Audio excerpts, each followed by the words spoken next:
ইরানের এক মহিলা পরপর 4 মেয়ে হওয়ার জন্য তার স্বামী দ্বিতীয় বিয়ে করে। অন্যদিকে এক স্কুল পড়া মেয়ে প্রেম করতে যেয়ে পরিবারের হাতে ধরা পড়ে। মেয়েটি তার ভালোবাসার মানুষকে পাওয়ার জন্য অনড়, কিন্তু পরিবার কিছুতেই মেনে নেয় না। ইরানের মতো রক্ষণশীল পরিবেশে কার জয় হয়, ভালোবাসার নাকি পরিবারের? সেই গল্পই দেখবো আজকের এই ভিডিওতে। মুভিটির নাম হলো স্যান্ডস্টোর্ম, অর্থাৎ বালুঝড়। তো বন্ধুরা, শুরু করা যাক। গল্পের শুরুতে সোলেমান এবং তার মেয়ে লাইলাকে আমরা দেখতে পাই, যারা গাড়িতে করে বাড়ি ফিরছিল। ফেরার পথে সুলেমান জানতে পারে তার মেয়ে লাইলা পরীক্ষায় মাত্র 100-র ভিতরে 63 নম্বর পেয়েছে। তার লাইলার প্রতি রাগ হলেও সে খুব বেশি একটা রাগ দেখাচ্ছিল না, কারণ আজ সোলেমানের দ্বিতীয় বিয়ের দিন। এজন্য দ্রুত সে লাইলাকে নিয়ে বাড়িতে ফিরে আসে। এরপর আমরা সোলেমানের দ্বিতীয় মেয়েকে দেখতে পাই।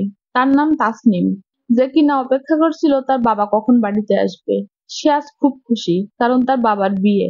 এদিকে লায়লা ও সোলেমানের প্রথম স্ত্রী বিয়ের জন্য ঘরে আসবাবপত্র সাজাচ্ছিল। এ সময় ঘরের খাট ঠিক করতে যেয়ে সোলেমানের প্রথম স্ত্রী জামেলার বোরকা আটকে গিয়ে ছিঁড়ে যায়।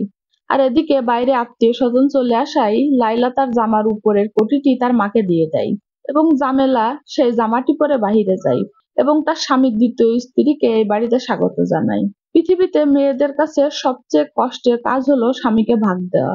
তারপরেও বাধ্য হয়ে জামেলাকে তার স্বামীকে অন্য এক নারীর কাছে ভাগ দিতে হয়। এদিকে জামেলা যখন আত্মীয় স্বজনদের আপ্যায়ন করছিল, তখন লাইলা ঘরে আসে। ঘরে এসে সে বুঝতে পারে তার সেই কোটির ভিতর তার মোবাইলটি আছে, যেটি তার মা পরে আছে। এদিকে লাইলার মোবাইলে একটি কল আসে এবং সেটি জামেলা রিসিভ করে। মোবাইলের অপর প্রান্তে একটি ছেলে লাইলাকে চাই। এটি জানতে পেরে জামিলা খুব রেগে যায়, কিন্তু বাইরে আত্মীয় স্বজন থাকায় সে কিছু না বলে রাত্রে লাইলাকে জিজ্ঞাসা করে ছেলেটি কে ছিল। তখন লাইলা বলে, মা, ওর সাথে আমার অন্য কোনো সম্পর্ক নেই, ও আমাদের স্কুলে একই ক্লাসে পড়ে।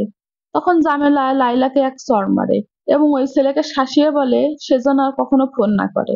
এরপর সোলেমান ও ওর বন্ধুরা সোলেমানের বাড়িতে আসে। তার বন্ধুরা সকলে মিলে সোলেমানকে বাসর ঘরে ঢুকিয়ে দেয়। তো রাত শেষ হলে সকালে আমরা দেখি জামেলা আগের দিনের অনুষ্ঠানের সকল জিনিসপত্র গোছাচ্ছিল। এমন সময় সুলেমানের দ্বিতীয় স্ত্রী আসে। সে জামিলার সাথে ভালো মন্দ জিজ্ঞাসা করছিল। জামিলা তেমন একটা কথা না বলে সে তার নিজের কাজ করছিল। এমন সময় সুলেমান এসে জামিলাকে সাহায্য করছিল কাজের জন্য। জামিলাকে খুব একটা খুশি দেখাচ্ছিল না, কারণ সুলেমান তার দ্বিতীয় স্ত্রীকে নিয়ে হানিমুনে যাচ্ছিল। স্বাভাবিক, নিজের স্বামী অন্য মেয়ের সাথে হানিমুনে যেতে দেখলে যে কারোরই মন খারাপ হবে।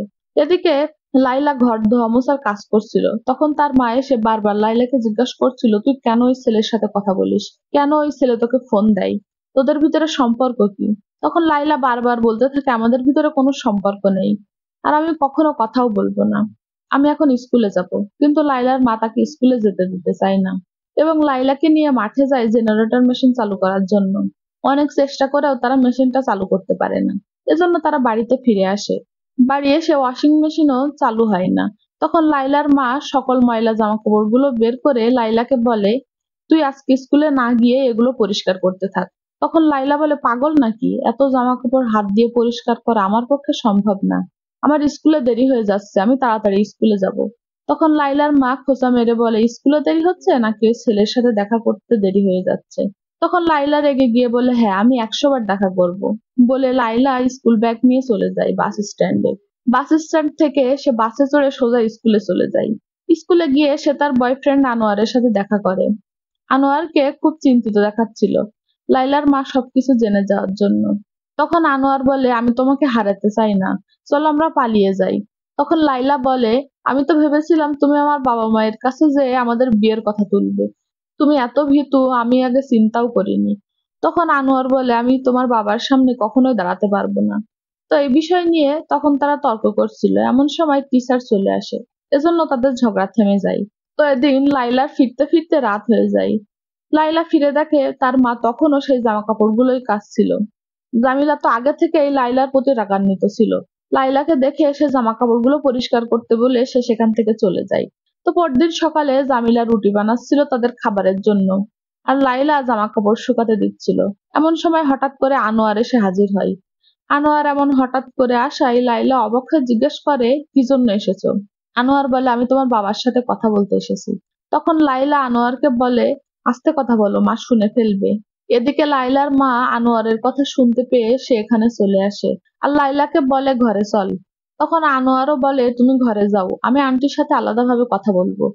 তখন জামেলা আনোয়ারকে বলে তুমি বাড়ি ফিরে যাও, কিন্তু আনোয়ার জিদ ধরে বলে না আমি বাড়ি যাব না, সুলেমান চাচার সাথে দেখা করেই যাব। এদিকে সুলেমানের হানিমুন শেষ করে বাড়ি আসার সময় হয়ে গিয়েছে। জামেলা বারবার আনোয়ারকে ফিরে যেতে বললেও আনোয়ার জিদ ধরেই বসে থাকে। এদিকে সুলেমান বাড়ি আসলে জামেলা আনোয়ারকে ধরে এক জায়গায় লুকিয়ে ফেলে আর বলে কোনোভাবেই সুলেমানের সামনে যেও না, ও কিন্তু খুব রাগী। সে আনোয়ারকে সেখানে রেখে সুলেমানের কাছে যায় এবং আনোয়ারকে পালাতে সাহায্য করার জন্য সময় ক্ষেপণের জন্য সুলেমানের সাথে একটু রাগ করে এবং বাড়ির ভিতর চলে আসে।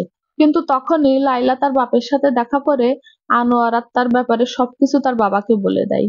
তখন সুলেমান সিদ্ধান্ত নেয় আনোয়ারের সাথে দেখা করার এবং তারা একটা রুমের ভিতর কথা বলছিল। তখন তারা পারিবারিক নানা বিষয় নিয়ে দুজন অনেকক্ষণ ধরে কথা বলছিল।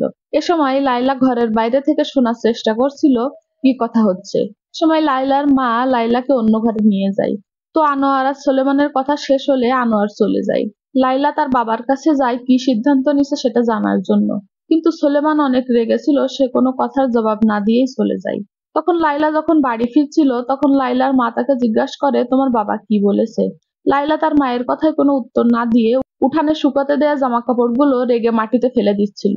তো লাইলার এই অবস্থা দেখে তার মা খুবই কষ্ট পায়। এরপর দেখানো হয় রাতে সুলেমান এক লোকের সাথে কথা বলছিল লাইলার বিয়ের বিষয়ে। এই কথাটি আবার তাদের ছোট মেয়ে তাসনিম শুনতে পায়। তখন তাসনিম তার মায়ের কাছে গিয়ে বলে লাইলার বিয়ের কথা বলছে মনির নামের এক ছেলের সাথে। এদিকে জামেলা বুঝতে পারে লাইলা এবং আনোয়ার একে অপরকে প্রচন্ড ভালোবাসে, এজন্য সে লাইলার রুমে যায় কথা বলতে। তখন দেখে লাইলা নামাজের পার্টিতে বসে কাঁদতে কাঁদতে প্রার্থনা করছিল। সেখান থেকে জামেলা চলে এসে সুলেমানকে জড়িয়ে ধরে বলে তুমি কি এটা ঠিক করছো। তখন সুলেমান বলে এটা ছাড়া আমার কাছে আর কোনো উপায় নেই। তখন জামেলা বলে তুমি লাইলার সাথে এই বিষয়ে কি এখনই কথা বলবে। এরপর তারা রাতে একসাথে খাবারের সময় সুলেমান লাইলাকে বলে আমি তোমার জন্য একটি ছেলে ঠিক করেছি, ছেলেটির নাম হলো মনির, তোমার সাথে মানাবে এবং ও তোমাকে খুব সুখে রাখবে। তখন লাইলা রেগে সেখান থেকে উঠে তার ঘরে চলে আসে। সুলেমান তাকে বোঝাতে আসলে লাইলা ঘরে থাকা হারিকেনটি মাটিতে ছুঁড়ে ফেলে দেয় এবং হারিকেনের কাঁচ লাইলার পায়ে ফুটে যায়। তখন জামিলা ঘর পরিষ্কার করতে করতে সুলেমানকে বলে কে এই মনির, আমাদের এলাকায় কি আর কোনো ভালো ছেলে ছিল না, আমাদের মেয়ে কি ওর থেকে ভালো ছেলে প্রাপ্য না, তুমি কোথা থেকে এই মনিরকে নিয়ে আসলে, আমি একদমই এই বিয়েতে রাজি নই। আমি লাইলাকে বুঝাবো আনোয়ারের সাথে আর যেন কথা না বলে, কিন্তু তুমি আরো সময় নাও এবং তার জন্য উপযুক্ত ছেলে খুঁজে বের করো এবং মেয়ের প্রতি কোনো চাপ সৃষ্টি করো না। এবং এটা নিয়েই সুলেমান ও জামিলার ভিতরে ঝগড়া হচ্ছিল। পরদিন সকালে দেখি লাইলা বাড়ি থেকে পালানোর চেষ্টা করছে। এমন সময় লাইলার মা তাকে ডেকে ফেলে এবং ডাক দেয়, কিন্তু লাইলা সেই ডাক গ্রাহ্য না করে এই সামনে যেতে থাকে।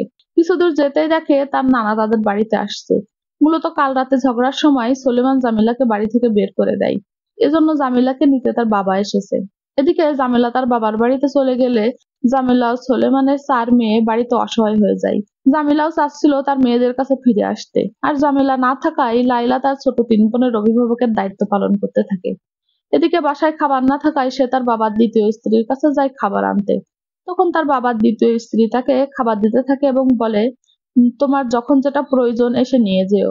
এদিকে সুলেমান বাড়ি থেকে বের হতে হতে তার দ্বিতীয় স্ত্রীকে বলে ওরা যেটা চাই সেটা সময় মতো দিও। তখন লাইলা তার বাবার পিছু নিতে নিতে তার বাবাকে জিজ্ঞাসা করে বাবা আমার বিষয়ে কি সিদ্ধান্ত নিলে। তখন সুলেমান বলে আমার সিদ্ধান্ত যদি তোমার কাছে এত গুরুত্বপূর্ণ হতো তাহলে তুমি আনোয়ারের সাথে প্রেম করতে না। সুলেমান রেগে সেখান থেকে চলে যেতে থাকে। এদিকে লাইলা চিৎকার করে তার বাবাকে বলে তুমি যাই করো না কেন আমি ওই মনিরকে বিয়ে করব না। তখন সুলেমান এসে তাকে ধাক্কা মেরে বলে কি সিদ্ধান্ত নিব সেটা আমার ব্যাপার, তুমি যে তোমার বোনদেরকে সামলাও। এতে করে লাইলা প্রচন্ড রেগে যায় এবং বাড়ি গিয়ে জামা কাপড়গুলো গুছিয়ে নেয় সে সেখান থেকে আনোয়ারের কাছে চলে যাওয়ার জন্য, এবং তার বোনদের জামা কাপড়ও গুছিয়ে নেয় এদেরকে নানি বাড়ি রেখে আসবে বলে। এরপর তারা এক গাড়িতে করে রওনা দেয় তার নানা বাড়ির উদ্দেশ্যে। এরপর নানি বাড়ি পৌঁছালে তার নানি গাড়ির চাবি কেড়ে নিয়ে বলে এই ভুল করিস না, আমি তোকে যেতে দিব না।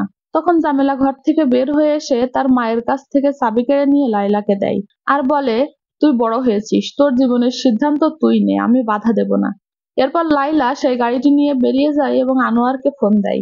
আনোয়ার তখন বলে সে সামনে একটা টানেলের সামনে দাঁড়িয়ে আছে। লাইলা সামনে যেতে যেতে তার বাবা মায়ের কথা খুব মনে হচ্ছিল। তার বাবা মায়ের সাথে কাটানো স্মৃতিগুলো মনে হচ্ছিল। এজন্য সে আনোয়ারের কাছে না যেয়ে সে তার বাবার কাছে ফিরে আসে এবং তার বাবাকে জিজ্ঞাসা করে, আমি কি করব বাবা, তুমিই বলো। তখন তার বাবা বলে, তুমি মনিরকে বিয়ে করো, আমি কথা দিচ্ছি সে স্বামী হিসেবে খুবই ভালো হবে তোমার জন্য। তখন লাইলা বলে, তাহলে আমি মনিরকে বিয়ে করব এক শর্তে, তুমি মাকে বাড়িতে ফিরিয়ে নিয়ে আসো। কিন্তু সোলেমান রাজি হচ্ছিল না। তখন লাইলা বলে, তাহলে আমি আনোয়ারের কাছে চলে যাই। তখন সোলেমান মান সম্মানের ভয়ে তার এই শর্ত মেনে নেয়। এরপর দেখানো হয় মনির এবং লাইলার বিয়ে হয়ে গেছে এবং তারা বাসর ঘরে কথা বলছিল। এদিকে লাইলার ছোট বোন জানালা দিয়ে তাদের কথা শুনছিল। লাইলা মনিরকে বলছিল, তোমাকে এই কালারের স্যুটে মানাচ্ছে না। তখন মনির বলে, তাহলে কি কালার পরবো? তখন লাইলার ছোট বোন বলে, আপুর সবুজ রং খুব পছন্দ। এই কথা শুনে লাইলা জানালার ধারে এসে তার বোনকে বলছিল, তুই চলে যা। আসলে গল্পটা খুবই সাদামাটা হলেও এখানে দেখানো হয় মা মেয়ে নিজেদের ভালোবাসা ত্যাগ করার জন্য মনের মধ্যে প্রচন্ড বালুঝড় বয়ে গেলেও পরিবারের প্রতি ভালোবাসার জন্য নিজেদের ভালোবাসা বিসর্জন দিয়েও সুখ খুঁজে নিচ্ছে। আসলে কিছু মানুষের নিজেদের স্বার্থপরতার জন্য অন্য মানুষের নিজের সত্যিকারের ভালোবাসা বিসর্জন দিতে হয়। তো বন্ধুরা, আজকের গল্প এখানেই শেষ। সকলে সুস্থ থাকুন, দেখা হবে অন্য একটি ভিডিওতে।